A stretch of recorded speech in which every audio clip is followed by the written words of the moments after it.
Hey there, Brett here with Quarter Properties, your Myrtle Beach area real estate expert. And today I want to hop on here and just chat with those folks that are thinking about listing their home for sale over the next, 3 to 6 months. And things are changing rapidly in our industry.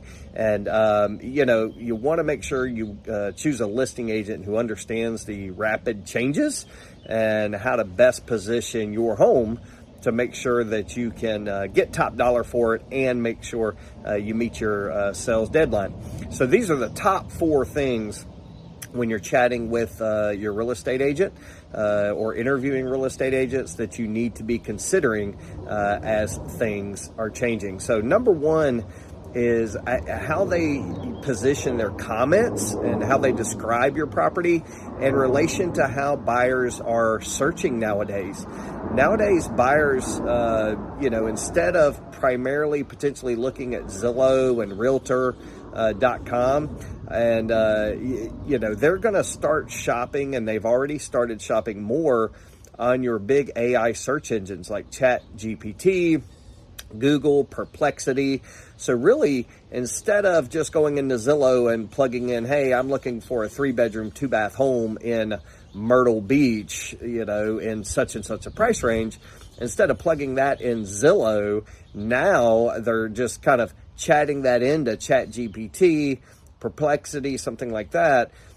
So whatever agent you go with, it is critical that they understand how to word your comments so that your property has a chance of showing up. There's thousands of properties for sale. Yours may never be seen. So that's the number 1 thing. Just making sure whatever agents you're interviewing, you're talking to them about, their method for how to word your listing comments to make sure that it's showing up when they're searching on ChatGPT, etc. So number 2 is the feature selections. I see this huge opportunity that's missed all the time. Some of the things that buyers are most concerned with when they're looking for a home in our area is like a single level home, a home with a master bedroom on the first floor, something of that nature, a fenced yard or a rear porch.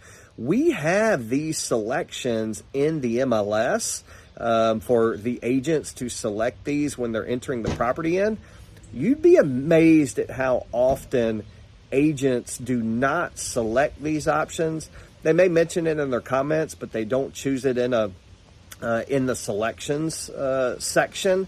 And then there's all these agents out there or buyers that they've got customized searches set up to where, hey, if a 3-bedroom, 2-bath home under $300,000 that's single level, has a covered or has a rear porch and has a fenced yard, as soon as that comes available, it will pop up and it will kind of go to that buyer automatically on an automatic search. Well, if you don't have fenced yard checked, or you don't have single level or primary on the first, if you don't have those options checked, then those properties will not go out automatically. I'm telling you, I see this all the time. So it's critical that the agent understands the selection options, and for all your features, they're making all the selections. So the next thing that's super critical is going to be the placement of your photos. What order? So yes, you want to have professionally taken, professionally edited photos, but what order are the photos in? I see this all the time. It is a huge error.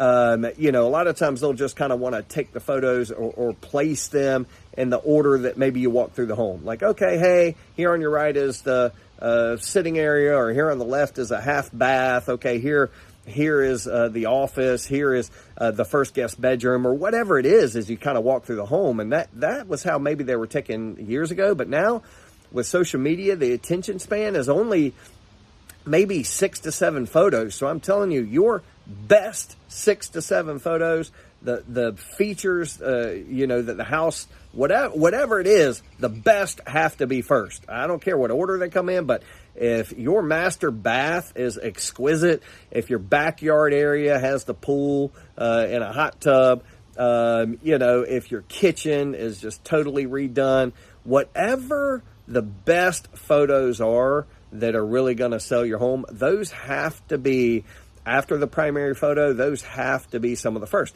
And you know what? A lot of times that may not even be your home. I see it all the time. We'll have a home that's maybe not totally redone. It needs some updating, but guess what? It's in a community with awesome features, and it's in a town like Conway that has a lot to offer, or, you know, North Myrtle Beach or whatever it is. Well, guess what? The first photo may be the primary photo of the home. Then after that, it may be an intercoastal waterway photo. You know, it may be photos of the pool in the community and whatever the spa or whatever it offers. So listen, your first 6 to 7 photos really have to be the absolute best features of the home.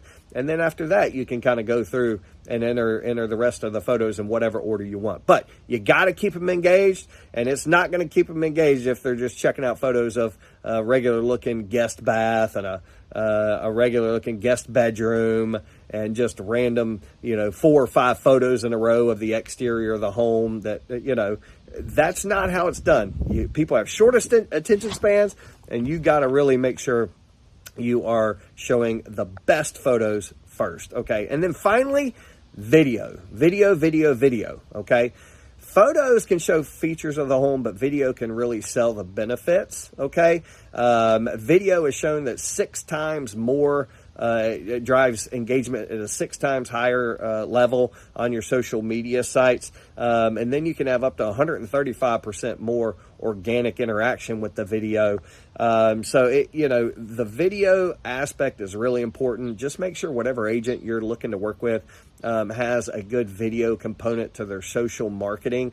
A good video tour of your home that's going to sell the highlights of your home, because that is going to drive higher levels of engagement and thus get your home sold for top dollar and on your timeline. So, all right, so those are my top 4 things you need to consider when you're interviewing listing agents. So please, if you're interested in chatting about Myrtle Beach area real estate or interested in chatting about potentially selling your home, let me know. My phone number and my email address are right there in the details. I've also got a link right there for you to keep up with the value of your home. And if you want to shop Myrtle Beach area real estate, the absolute easiest way to shop that is right there in the link. And if you like this video, please click the like button. And if you want to follow us for more interesting real estate tips and or insight in the Myrtle Beach area, please subscribe. And we'll be talking to you soon.